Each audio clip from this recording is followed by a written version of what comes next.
राधा रात के लगभग 10 बजे दिल्ली के रेलवे स्टेशन पर खड़ी थी। उसकी हालत कुछ ठीक नहीं थी।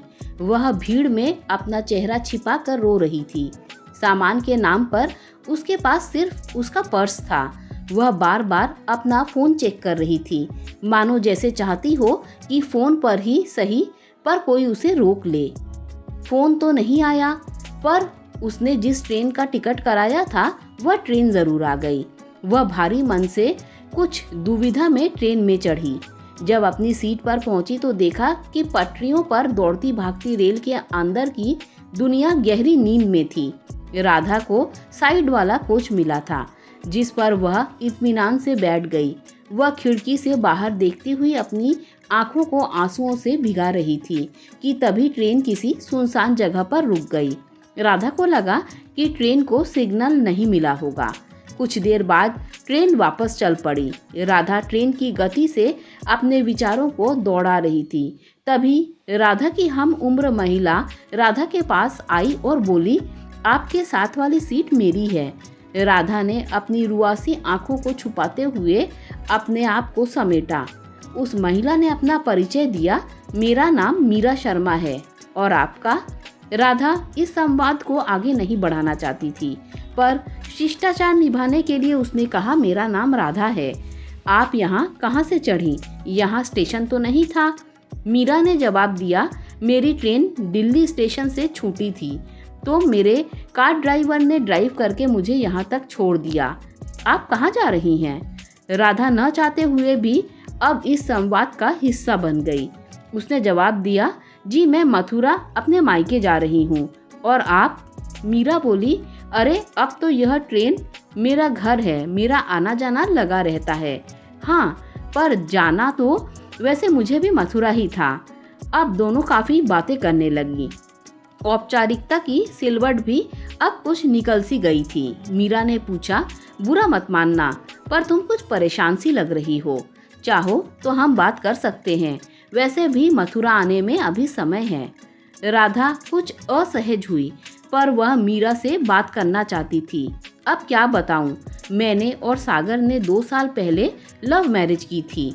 1 साल तक सब कुछ ठीक था, पर पिछले कुछ दिनों से सागर के लिए मेरे अलावा सब कुछ महत्वपूर्ण हो गया। आए दिन झगड़े होते, कभी नौकरी की वजह से, कभी मेरे माता पिता, तो कभी उनके पेरेंट्स की वजह से। शायद अब वह मुझसे प्यार नहीं करता, न मुझे समय देता है और ना ही तवज्जो। इसीलिए जा रही हूँ उसे हमेशा के लिए छोड़कर। इतना कहकर राधा फपक पड़ी। मीरा ने कहा, तुम्हारे आंसू बता रहे हैं कि तुम मुझसे बहुत प्यार करती हो। देखो राधा, छोटी छोटी घटनाओं से किसी बड़े निर्णय पर पहुंचना गलत है। मैंने भी ये गलतियां की हैं। अगर ऐसा लगे कि रिलेशनशिप में कोई एक डगमगा रहा है तो उसका साथ मत छोड़ो, बल्कि उसका हाथ और कसकर पकड़ लो। लंबी सांस भरते हुए मीरा ने आगे कहा, जिंदगी कभी दूसरा मौका नहीं देती, बिल्कुल किसी ट्रेन की तरह। अगर एक बार स्टेशन से छूट गया सो छूट गया। और अगर किसी से प्रेम है तो कभी उससे कटु शब्द मत बोलो। क्या पता वह आपके साथ उसके आखिरी शब्द हो, वह जिंदगी भर एक कटु स्मृति बनकर रह जाएं। आप जिससे प्रेम करते हैं वह आपके पास है, आपके साथ है, ये सबसे महत्वपूर्ण है। वापस जाओ और अपने प्रेम को अपनी बाहों में भर लो। कहीं ऐसा ना हो कि समय निकल जाए और तुम चाह कर भी अपने प्रेम के पास वापस न लौट पाओ। राधा मीरा को सुनती जा रही थी। उसने कहा, मीरा, शायद तुम जो कह रही हो वो सच है। मेरे सागर को ऐसे अचानक छोड़कर नहीं आना चाहिए था। पता नहीं गुस्सा दिमाग पर इतना हावी हुआ कि कुछ समझ में नहीं आया। मैं कल माँ से मिलकर तुरंत वापस लौट जाऊंगी। राधा अब काफी हल्का महसूस कर रही थी। उसने आगे कहा, मीरा, मैं अपनी ट्रेन की दोस्ती को आगे बढ़ाना चाहती हूँ। क्या तुम मुझे नंबर दोगी? मीरा ने राधा को अपना नंबर दिया, जो उसने एक कागज पर लिख दिया। रात की खामोशी में राधा को कब नींद आ गई उसे पता ही नहीं चला। नींद टूटी तब मथुरा आ गया था। रात के 3 बज रहे थे। मीरा अपनी सीट पर नहीं थी। राधा ने उसे बहुत ढूंढा, पर फिर उसने सोचा कि वह जल्दबाजी में स्टेशन पर उतर गई होगी। राधा अगले दिन मथुरा में अपनी माँ से मिलकर वापस दिल्ली लौट आई।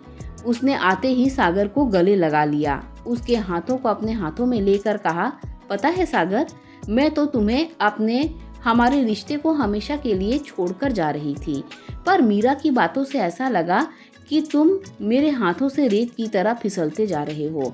फिर एक अजीब सी बेचैनी हुई और शायद मैं तुमसे कभी नहीं मिल पाऊंगी। मैं किसी भी तरह तुम्हें देखना चाहती थी, तुम्हें गले लगाना चाहती थी, और अब तुम अकेले नहीं हो। जीवन के हर अंधेरे में मैं तुम्हारा साथ दूंगी।